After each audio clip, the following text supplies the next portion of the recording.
नमस्कार दोस्तों, स्वागत है आपका अपने इस एवरग्रीन चैनल पर।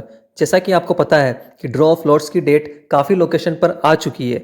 जिन लोकेशन पर डेट नहीं आई है वहाँ बहुत जल्द ड्रॉ ऑफ लॉट्स की डेट आने वाली है। हमारे कुछ दोस्तों का सिलेक्शन हो चुका है, उन्हें बहुत बहुत बधाई। और जिन लोगों का सिलेक्शन नहीं हो पाया है वे परेशान ना हो, क्योंकि ये काफ़ी लंबी प्रक्रिया है। इसमें रिजेक्शंस भी काफ़ी सारे होते हैं। तो यदि आपका सिलेक्शन नहीं हो पाया है इसका मतलब यह नहीं कि आप रिजेक्ट हो गए। इंतज़ार कीजिए, हो सकता है आपका भी सिलेक्शन हो जाए।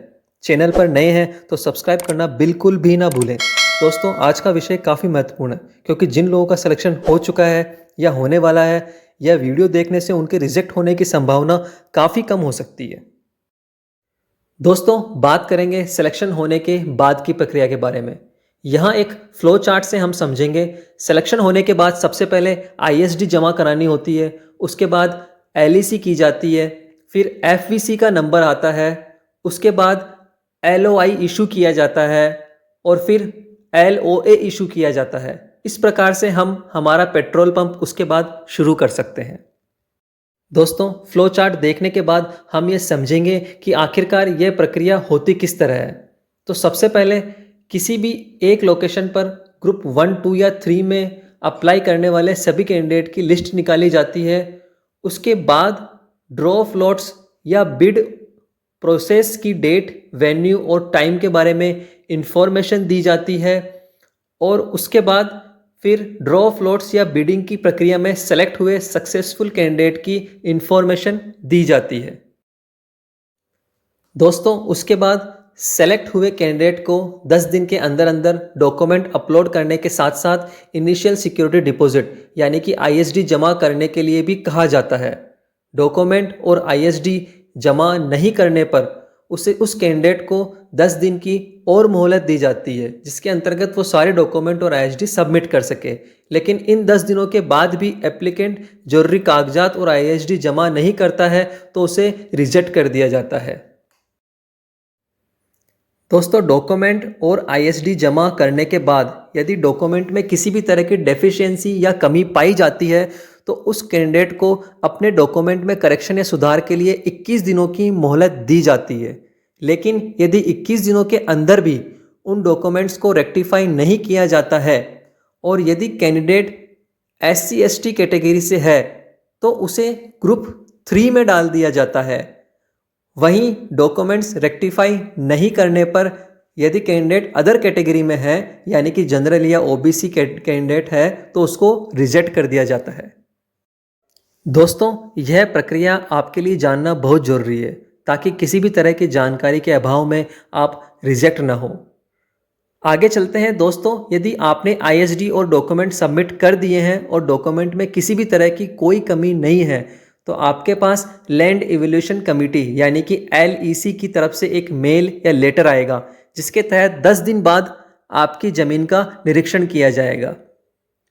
यदि निरीक्षण के बाद लैंड इवैल्यूएशन कमेटी यानी एलईसी की रिपोर्ट के आधार पर आपकी ज़मीन सुटेबल नहीं होती है तो यहाँ 2 केस बनते हैं। यदि आप SC ST कैटेगरी में हैं तो आपको ग्रुप 3 में डाल दिया जाएगा।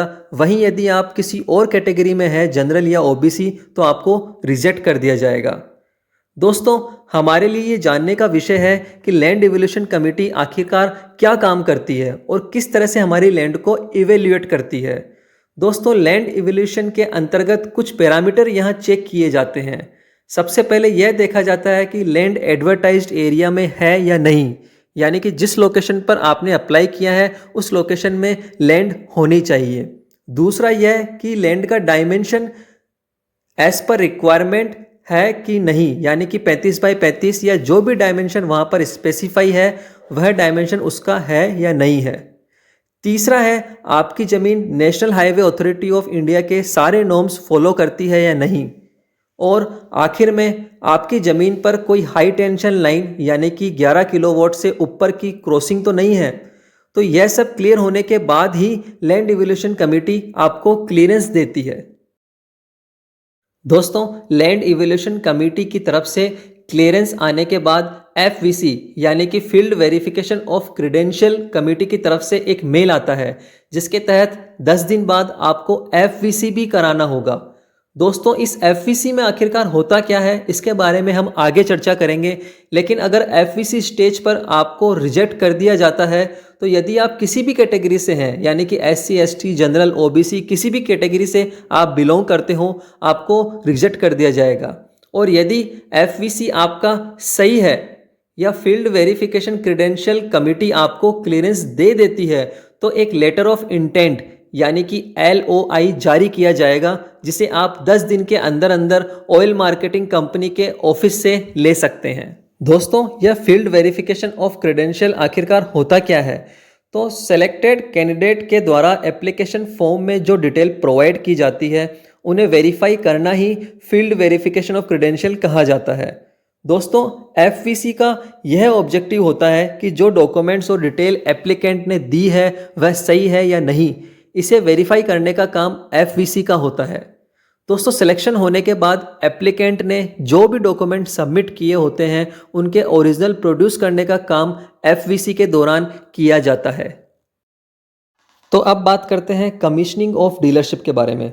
दोस्तों एफवीसी क्लियरेंस के बाद जब एप्लीकेंट को लेटर ऑफ इंटेंट यानी LOI मिलता है तो उस LOI के तहत दी गई टर्म्स एंड कंडीशन के अकॉर्डिंग डीलरशिप की कमीशनिंग की जाती है। यानी कि ऑयल मार्केटिंग कंपनी आपको कुछ समय देती है और उस समय के अंदर अंदर आपको अपनी ज़मीन पर जो भी डेवलपमेंट का काम होता है वह कराना होता है। यदि आपकी ज़मीन पर प्रोग्रेस टर्म्स एंड कंडीशन के अकॉर्डिंग नहीं होती है तो आपसे LOI वापस भी लिया जा सकता है जब तक कि कोई वैलिड रीजन आपके पास ना हो। दोस्तों LOI मिलने के बाद यदि LOI में दिए गए टर्म्स एंड कंडीशन के अकॉर्डिंग आपने अपनी ज़मीन पर डेवलपमेंट का काम करा दिया है तो पेट्रोल पंप शुरू करने से पहले आपको डीलरशिप एग्रीमेंट के साथ साथ LOA यानी कि लेटर ऑफ अपॉइंटमेंट भी दिया जाता है और फिर आप अपने पेट्रोल पंप को शुरू कर सकते हैं। दोस्तों यह प्रक्रिया काफ़ी लंबी है और कुछ लोकेशन पर यह प्रक्रिया काफ़ी सालों तक भी खिंच जाती है। तो सिलेक्शन के बाद की प्रक्रिया को जानने के बाद आप कोशिश कीजिए कि ऑयल मार्केटिंग कंपनी द्वारा बताए गए दिशा निर्देश के अनुसार कार्य करें ताकि किसी भी जानकारी के अभाव में आपको रिजेक्ट ना होना पड़े। जानकार रहिए, जागरूक रहिए और साथ ही जुड़े रहिए एवरग्रीन चैनल से। सब्सक्राइब एवरग्रीन और रहिए एवरग्रीन। धन्यवाद।